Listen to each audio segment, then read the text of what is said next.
Assalamu alaykum arzuyum. İkinci karar haqlıq tam pişiriq salonki barlıq azizlar. Büyütülən dərsimiz çay pərəniki xanımlar. Bu pərənik olsa şu çaylar bilan iste'mol qilsangiz nəhayət yeyishlik bo'lgan bir pərəniklərning bir türü. Bunun ketirilən materiallar bo'lsa un, 800 gram un, şekerdən 300 gram şeker, 100 gram sumay, 100 gram sarımay, seriq maydan 100 gram, tuxumdan 2 dana, köptürgüç podafindən 10 gram podafin, 3 gram vanilya. Muş materiallar ketirir xanımlar.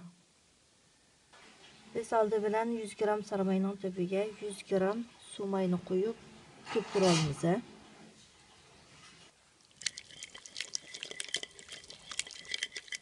Hem de bunun üstüne 2 tane tuxum, 300 gram şekerini koyduk. Bunu da yaxşı aralashtiramiz.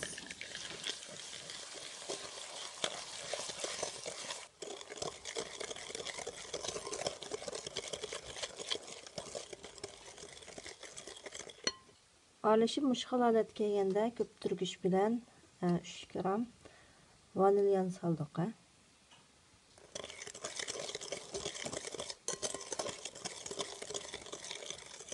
Bu aralashib mushundaq oqish holatga kelgan chog'da biz unimizni tasqab turib tushirib ximir yo'g'irmiz xonimlar.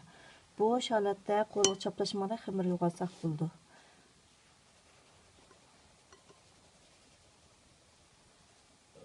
Çoxum unni az-azdan tasqab tushirib turib bosh ximir yo'g'ira olamiz qizlar.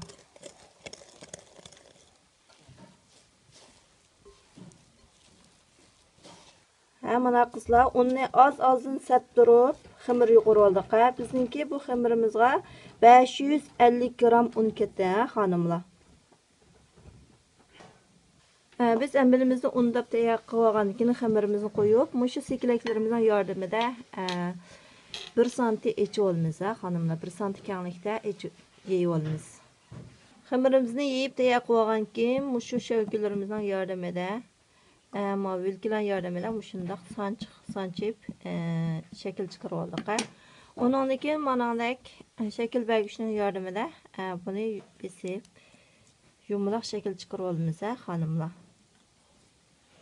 Mana qizlar yumaloq shakl chiqarib olgandan keyin ziyadiyalarini chiqarib tashlayapmiz xonimlar. Ziyadiyalarini olyapmiz. Pəranigimizni raslab bo'lgandan keyin duxovkamizning listiga may qog'oz silib bu pəranikni tizib oldik. Buni 180 Selsiya gradusda 15 minutdan 20 minut atrofida yuzi qizarib pishsalar olsak bo'ldi xonimlar.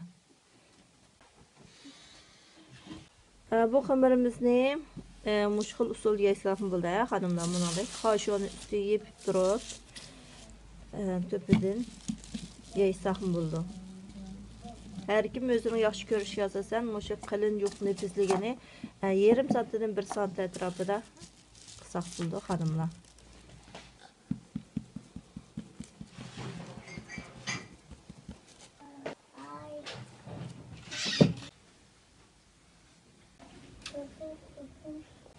Mana qizlar pəranigimiz pishib chiqdi. Bu choy pəranigimiz mushundoq pishib chiqdi qoldi. Buni mushu choyga chilab yeysangiz shunchalik g'uj-g'uj bo'lgan, erib turgan nihoyat esil bir pəranik bu. Siz ham bolaringizga pishirib, oylar yetib ko'rib boqingizlar. Bozor savsimi mushu Misrdagi do'konlarda nihoyat bozor topgan pəraniklarning bir turi.